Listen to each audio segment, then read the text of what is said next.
Hello, hello. As we continue our work with paper weaving, we are going to use an app called Piskel. Those of you that were with me last year should be familiar with this app. Here's how you can find it if you're not familiar with it. It should say Piskel Free Online Sprite Editor. When you go there, I need you to create an account. So it should offer you that opportunity when you go there.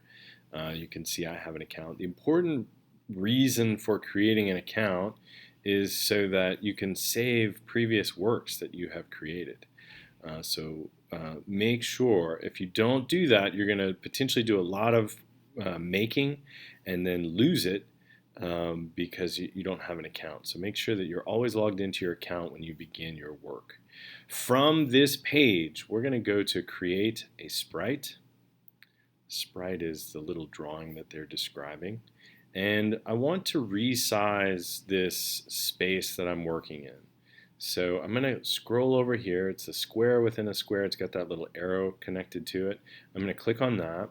And we're going to be creating designs for 8 by 8 and 16 by 16. So I'm going to do 8 by 8.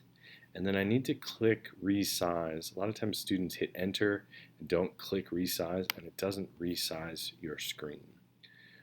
So you can see just by my toggling over that I've got those squares. They're 8 squares wide, 8 squares tall, 8 squares of warp, and 8 squares of weft. I'm going to come down here because I want to fill some space here with some color. I've got kind of a gray color there. I'm going to use the paint bucket tool now to just fill this whole canvas. Now, you can see that mine has a grid there. You might fill your whole canvas and it might not have a grid. If that's the case for you, you should come over here to this square in the upper right corner and just click on that kind of oversized hashtag. And when you click on that, you can see when I clicked on it there, it made my grid go away. I think you'll want to work with a grid for our purposes.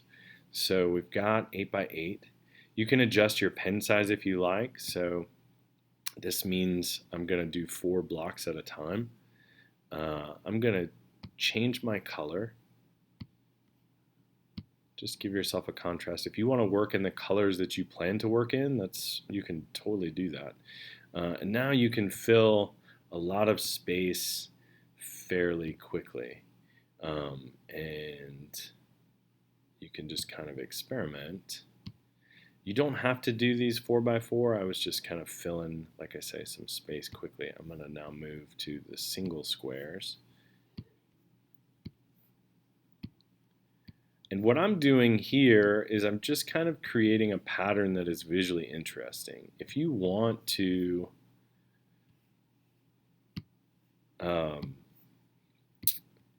try to make an image of something, you're welcome to do that. I would just point out that with only 8 squares, it's going to be difficult to create something that, like if you're trying to spell out your name or something like that, you might have a hard time.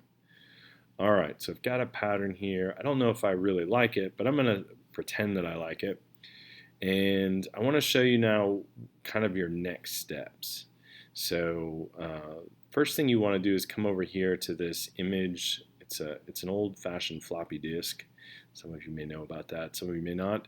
When I click on that, the first thing I want to do is save to my gallery. So I'm going to click, and that should save it so that the next time I visit my gallery, I can access this work if I want to edit it. The next thing that you're going to want to do is you're going to want to share it with me, or I'm going to ask you to share it with me. So I'm going to click here where it says export. It's that image of the mountains with the full moon rising. And I'm going to click on upload as an animated GIF. Now, this is very important. If your scale is 1, then that's going to create let me just show you what that's going to create. So I'm going to click upload. I'll click on this link. And you can see there in the center of the page is a very, very tiny image. Now I need you to scale it up so that when you turn it in, I'll be able to actually see what it looks like. So I would recommend that you use this toggle here at the top, make it nice In fact, let's see what happens when I do full size. And I'm going to upload it again. So it's going to create that new image. And now let me just look at that link. This is a good size. This will allow me to see your design and whether you have been successful with creating your actual design. So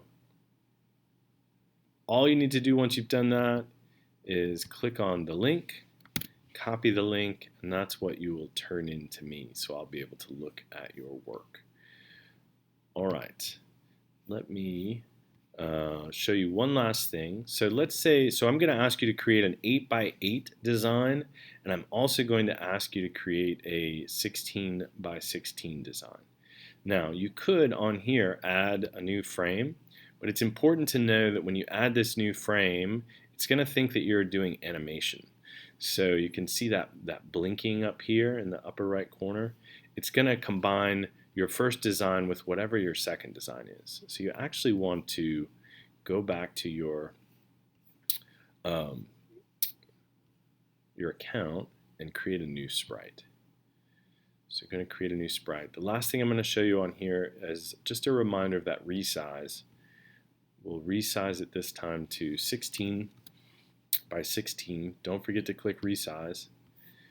When you do your fill, don't forget to, if it doesn't have that grid will be very helpful when you're making your actual paper model of your design.